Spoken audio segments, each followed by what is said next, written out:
My name is Georgina and I work for Ishida Europe. I have now graduated from my apprenticeship and work as a design engineer.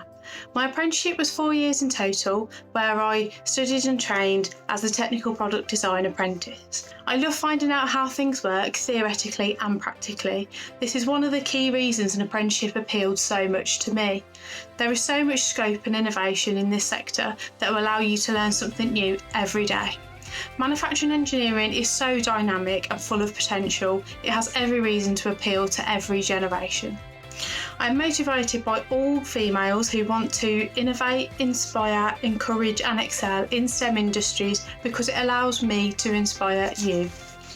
With around 9% of females in the manufacturing and engineering sector, I am proud to be a part of this figure, but I want to be able to build on this and develop our future leaders.